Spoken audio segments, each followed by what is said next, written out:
আসসালামাইকুম বন্ধুরা। তো আজকে মেয়ের পরীক্ষা শুরু, তাই যাচ্ছি। দেখছেন কি ঠান্ডা বাহিরে। আর সবাই মেয়ের জন্য দোয়া করবেন। এটা পেয়ে গেলাম, এখন যাচ্ছি। ঠান্ডায় একেবারে কপড়া লাগে গেছে, দেখেন চুপসে গেছে ঠান্ডায়। তো মেয়েকে ভিতরে পাঠিয়ে দিলাম পরীক্ষার জন্য। মেয়ে তো দৌড় দিয়ে চলে গেল। অনেকে যাচ্ছে পরীক্ষা। দেখেন সূর্য মাত্র দেখা দিচ্ছে সব। আর এখানে ভর্তি হওয়ার জন্য একটা মেয়েকে স্কুলে দিয়ে হাঁটতে হাঁটতে বাসায় যাচ্ছি, কারণ ছেলেরও পরীক্ষা আছে। সুন্দর মিষ্টি রোদে আমি হাঁটছি। সকালবেলা হাঁটতে অনেক ভালো লাগে, তাই আমাদের স্কুল আর বাসা একটু দূরে, তো সকালে তো তাই হাঁটতে হাঁটতে যাচ্ছি বাসা। হচ্ছে রোড, আর ওখানে সবাই আটা তোলার জন্য বসে আছে। এখন রোড পার হবো। রোড পার হয়ে এখন নিজের বাসার পাড়ায় ঢুকলাম। আর ওই যে দেখেন সবাই আটা তোলার জন্য সিরিয়াল। পাড়ায় কি সুন্দর ভাপা পিঠা তৈরি হচ্ছে। আমি যে দুইটা পিঠা নিয়ে নিলাম, চলে আসলাম। আজকে আবার বড় ছেলেরও পরীক্ষা। এখন দেখি ছেলে কি করতেছে। ছেলে ল্যাব গায়ে দিয়ে পড়তেছে, কারণ ঠান্ডা। আমাদের এখানে আছে গণিত পরীক্ষা। তো এখন ছেলেকে নাস্তা দিব, এরপরে পরীক্ষা দিতে যাবে। আপনারা আমার ছেলের জন্য অবশ্যই দোয়া করবেন।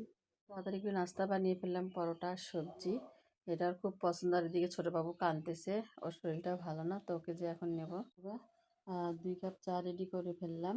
আমি 1 কাপ চা খাবো, আরেক কাপ ছেলেকে দেবো। এটা কিন্তু হচ্ছে রুটির পিড়ি, এটাতে রুটি বানিয়েছিলাম আমি। তো যাই হোক, চা বানিয়েছি, এখন চা খাবো। ছেলেরও পরীক্ষা, যাচ্ছি ছেলেকে স্কুলে নামাই দিয়ে এই পাশে মেয়েকে নিয়ে আসবো। রিক্সা পাচ্ছি না, রিক্সা থাকে আসতে, কিন্তু রিক্সা নাই। রিক্সা পেয়ে গেলাম, এখন যাচ্ছি। তো সবাই আমার ছেলে মেয়ের জন্য দোয়া করবেন। ছেলেকে নামাই দিয়ে মেয়েকে স্কুল থেকে নিয়ে আসবো। ওরও পরীক্ষা শেষ এখন। ছেলের পরীক্ষা শুরু আর মেয়ের পরীক্ষা শেষ। থেকে নামিয়ে দিলাম ওর গেটের সামনে। এ বাবা, ভালো করে পরীক্ষা দিও। চলেন ভাইয়া, ছেলে আমাদের স্কুলে যান। ছেলেকে নামিয়ে দিয়ে আমি যাচ্ছি মেয়েকে আনতে। সবার আজকে পরীক্ষা নেওয়ার জন্য দাঁড়িয়ে গেলাম। দেখুন সবাই দাঁড়িয়ে আছে, পরীক্ষা শেষ হলে যার যার সন্তানকে শেষে নিয়ে যাবে। আমিও আসছি নেওয়ার জন্য। এই ভিড়, আর আমি এই সাইডে দাঁড়িয়ে আছি। একটু পরে মেয়েকে নিব। পরীক্ষা শেষ, এখন বাসার উদ্দেশ্যে রওনা দিলাম। স্কুল থেকে তাড়াতাড়ি করে চলে আসলাম। এসে আমি ভাতও বসিয়ে দিয়েছি। আর আজকে আমি আপনাদের কাছে একটা ভর্তা করে দেখাবো। তো আমি আশা করব আপনারা আমার ফুল ভিডিওটা দেখবেন। আপনারা কি কখনো কচু পাতা ভর্তা খেয়েছেন? আমি কিন্তু অনেকবার খেয়েছি, তাই আছে কচু পাতা ভর্তার রেসিপিটা আপনাদের শেয়ার করছি। এই দেখেন কতগুলো কচু পাতা আমি সুন্দর করে ধুয়ে নিয়েছি, যেন পানিগুলো আটকে আটকে আছে। তো চলুন ভর্তা বানানোর রেসিপিটা দেখা যাক। নিয়েছি কচু পাতা, এর মধ্যে দিয়ে দিচ্ছি পেঁয়াজ, চাকা চাকা গোল গোল গোল গোল করে কেটে নিয়েছি।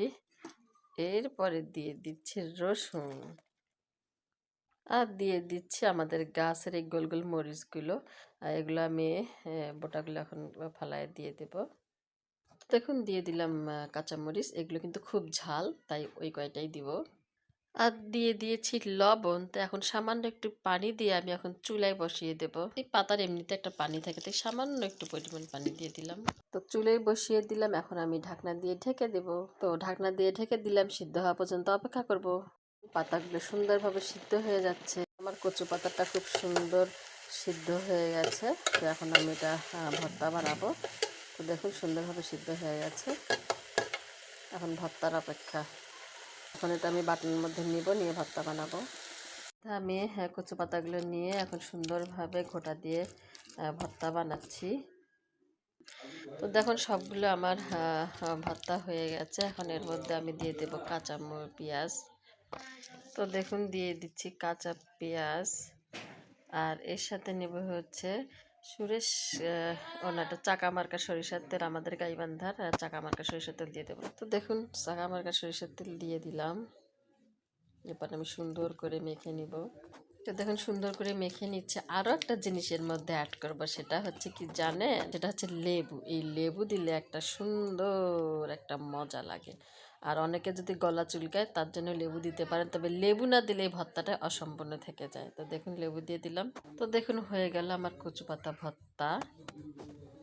ইচ্ছা করলে মাঝে মধ্যে শ্বশুর শাশুড়িকে এইরকম কচু পাতা ভর্তা খাইয়ে মনটা জয় করতে পারেন।